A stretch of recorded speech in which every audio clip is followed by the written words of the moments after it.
Hey folks, Church Safety Guy James here. So I wanted to do a quick video, and this topic probably hasn't been discussed too much. And sometimes with VBS topics, we kind of go in seasons, right, with activities of the church. So I can't remember honestly if we talked about it last year or not.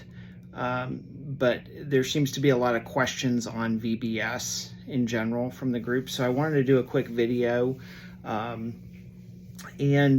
I wanted to talk about, just for a minute, we've talked a lot in the group about security and some best practices and that sort of thing. But I want to talk about handling special needs kids with VBS. And I also want to talk about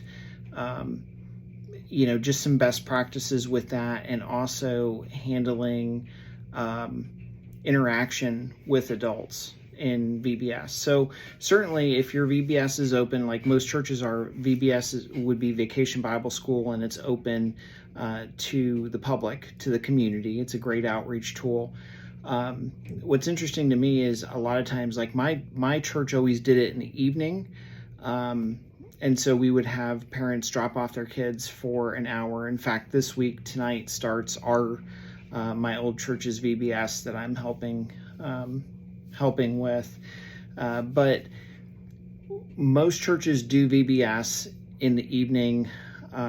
Some do it during the day. Whenever your church does it, it's totally fine. The best practice is coming up, regardless of your size, coming up with a way to check kids in and out. Because when kids are dropped off, if you don't require their parents to be there, and even if the parents are there or at a different place on the property, different place in the building, it is still the church's responsibility to take care of those kids while they are dropped off and entrusted in that program. It would be no different than if you dropped your kids off at the YMCA and you stayed out in the parking lot, right? A lot of times we disconnect churches and we think, oh, well, it's just a church. It's maybe they shouldn't have the same obligation, but legally, regardless of the state that you're in, and by state, VBS is tiring. So by state, I'm talking about 50 federal, the United States of America. Regardless of what state you're in, you have an obligation to take care of the kids. And usually what I tell people is you want to take care of them like they are your kids. So if for some reason an action comes into question, or maybe you don't know how to handle something, then err on the side of, you can ask yourself that, what would I do in this position with my own children? What steps would I take? Would I do this action? And that's usually a good compass to say, okay, this is the action I would do. This is the direction I would go, and hopefully make a successful decision. So you're open to the public. A family that's never been to your church drops off the kids. You obviously you have to have a little bit of patience and grace in explaining to them the process, okay? And usually, by the first or second, usually VBS is a week, by the first or second day check-in process, people have it down, they know the expectation, they appreciate your understanding that they've never done it before if they haven't, or maybe you've decided to change stuff up. So they drop their kids off, they leave, they come back, they pick up their child. Whatever method that you have to check kids in and out, you do need to handle that just like a regular Sunday, because I've seen situations where dads that weren't supposed to be around the kids tried to pick up the kids, and same with moms. And then all of a sudden you had a domestic concern. So if there's ever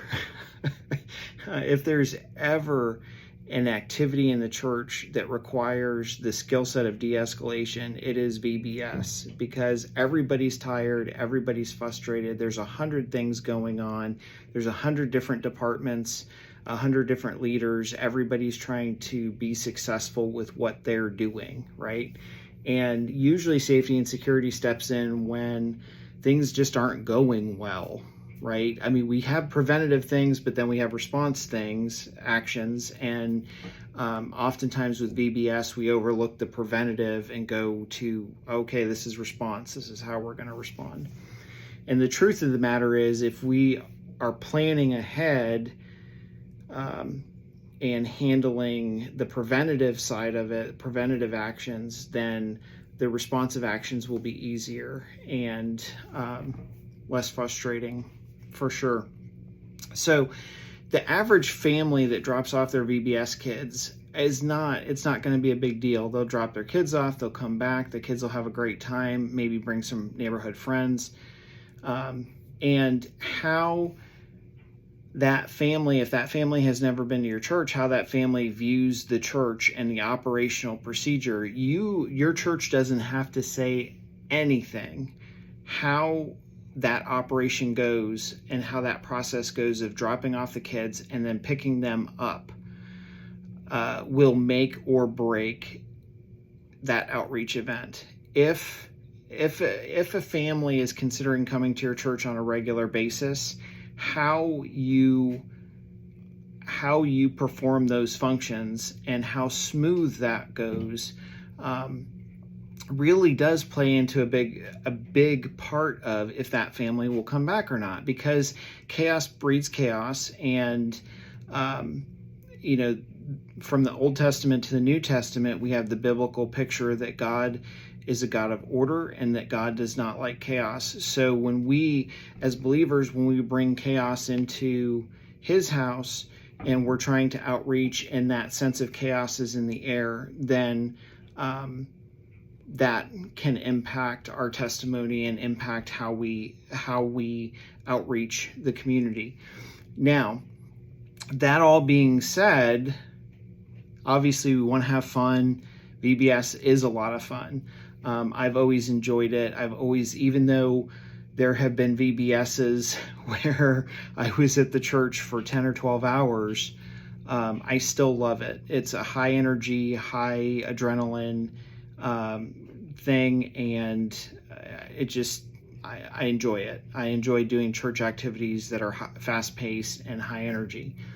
And I love seeing the kids, remember that, like, don't get bogged down in preventative or responsive so much that you forget why you're doing it, because that's real easy to do.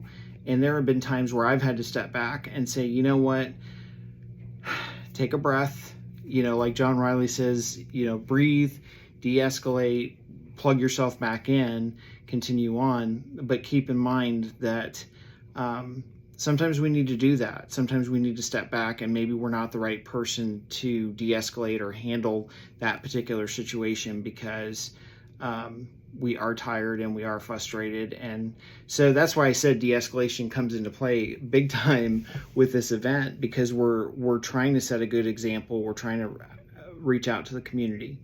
So just some food for thought. I want to encourage you all, if you're going into VBS or you're doing VBS.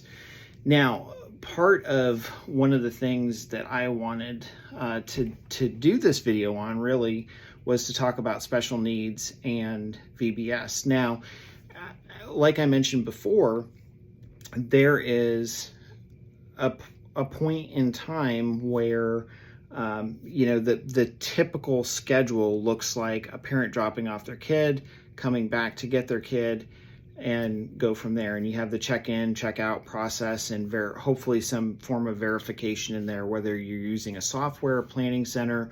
My church used and continues to use Planning Center with invisible ink, and we use black lights. And so we have a check-in, check-out team that's part of our hospitality and first impressions team, but then we also have individuals, the safety team kind of double checks and triple checks what those folks are doing. So we're kind of like an additional level of just making sure.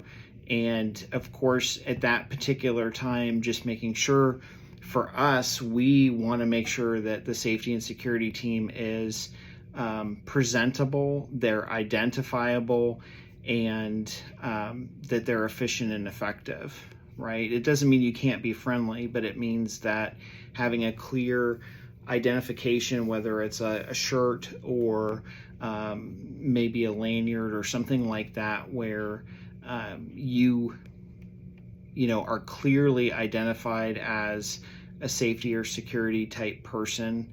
And again, thinking up a straight line of communication. If you have to double check something, sometimes playing it over in your head before you get to that point is helpful. Like I'll say, hi, my name is, James McGarvey. I'm the safety director. Just for your safety and mine, I just wanted to double check on this with you. And again, you're not presenting yourself as you're being hospitable, right? If you do or you don't know the people, you want to be hospitable. So by opening yourself up and saying, hey, for safety and security's sake, could you show me your ID? Could I check your ID and just make sure it matches? We're just doing double checks on everything to make sure everything runs smoothly. I guarantee if you present it in a open, this is what we're doing, and we're doing it for the benefit of you, for the benefit of the kids, to make sure everything runs smoothly, I guarantee 99.9% of the time, no one is going to have an issue with it. Now, special situations when you do have an issue with it. We have seen in the past, parents, maybe some, if you look at the spectrum of parenting, certainly I've parented, a lot of you have kids. I have never had a problem, for the most part, dropping off my kids to a Sunday school class, lesson, VBS, that sort of thing.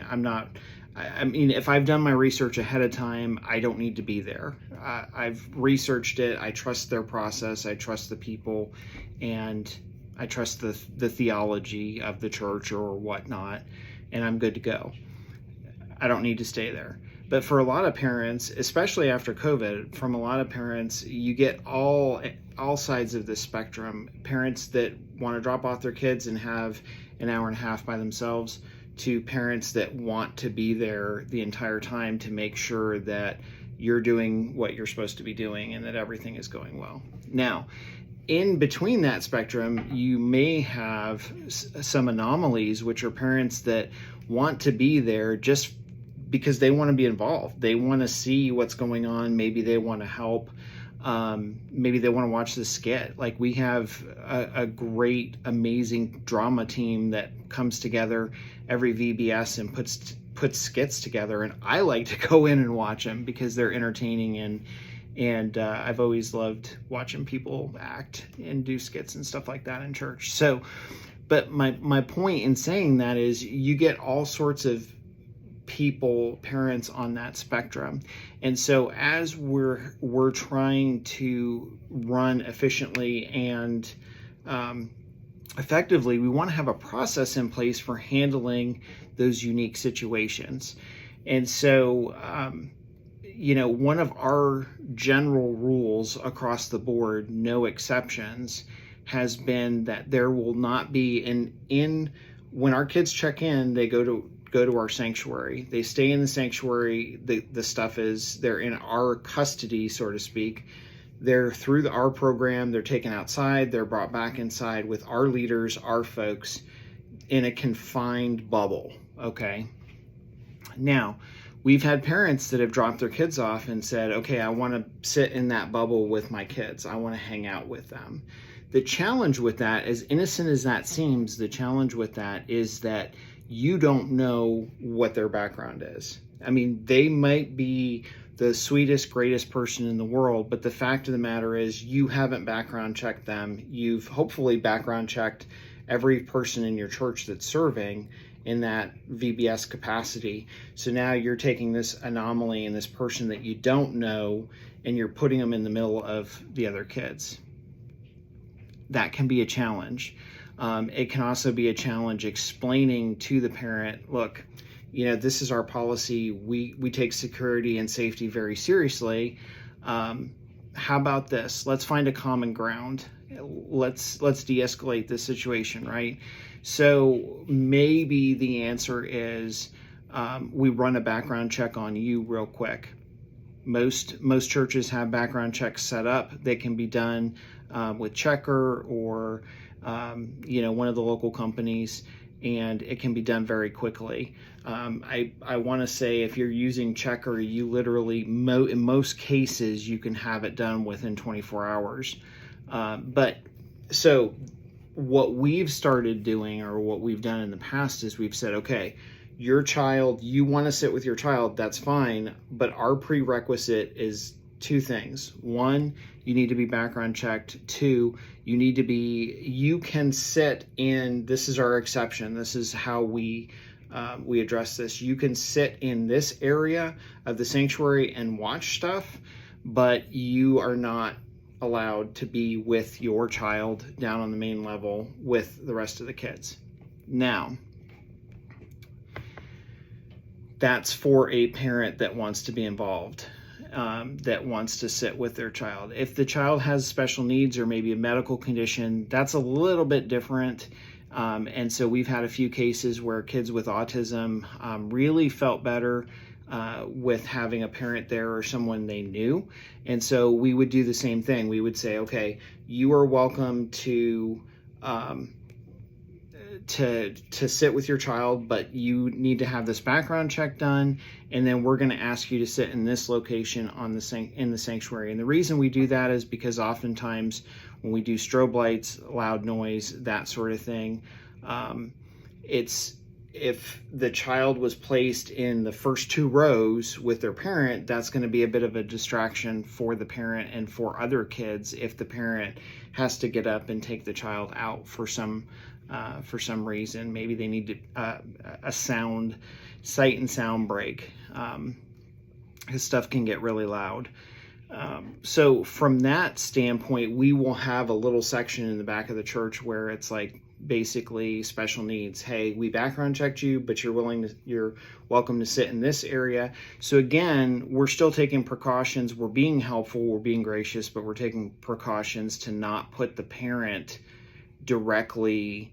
Again, even though we've background checked them, we don't know them. They're not part of our team. We don't want to give that impression that they are until we get to know them, they've become a church member, etc. But that individual, we've actually still not put in the middle of other kids that we don't, since we don't really know that person. So there's certainly different levels and different degrees with which you can implement different things like that.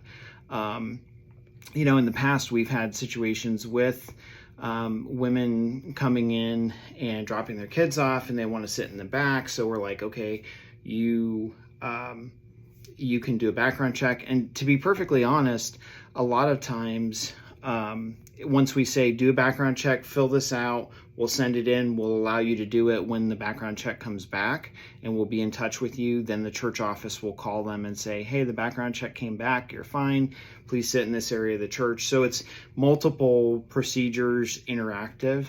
But a lot of times when we say, here, fill this out, we just want to do a quick background check to make sure our kids stay safe, they'll be like, nope, not interested. Or maybe they'll make that decision not to come back, not to bring their child back. I've had different parents try and on a Sunday morning, it's no different.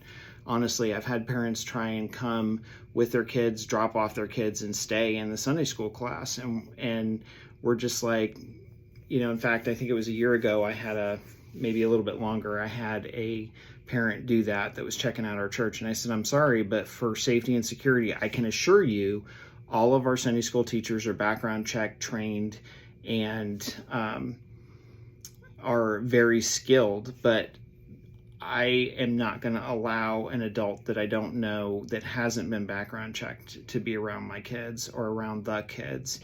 And, the parent got really upset and belligerent, and she's like, well, Pastor so-and-so said it was okay.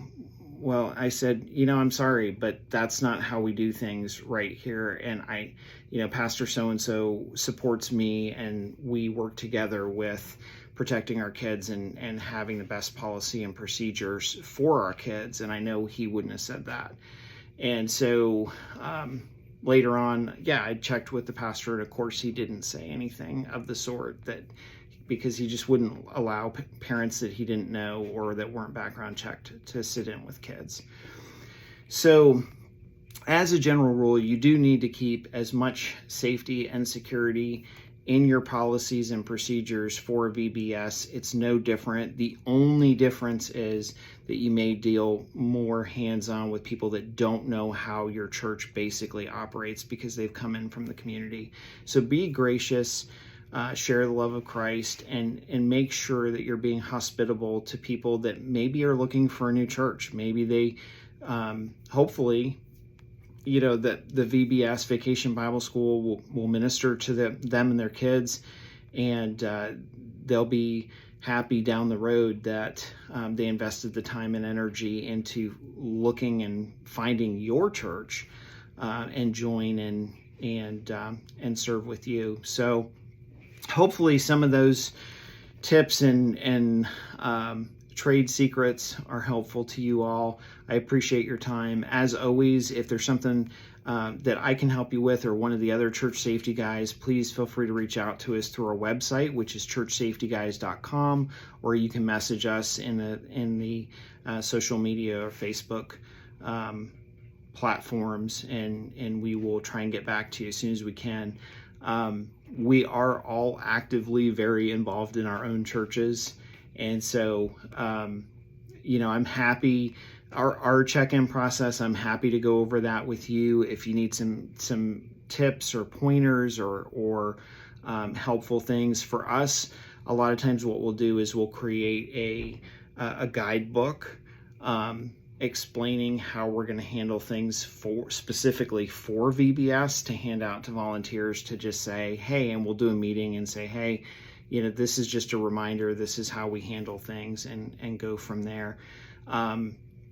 We've run VBS, and certainly I know there's churches in the group that run massive vacation Bible schools with far more kids than us, and do it very well.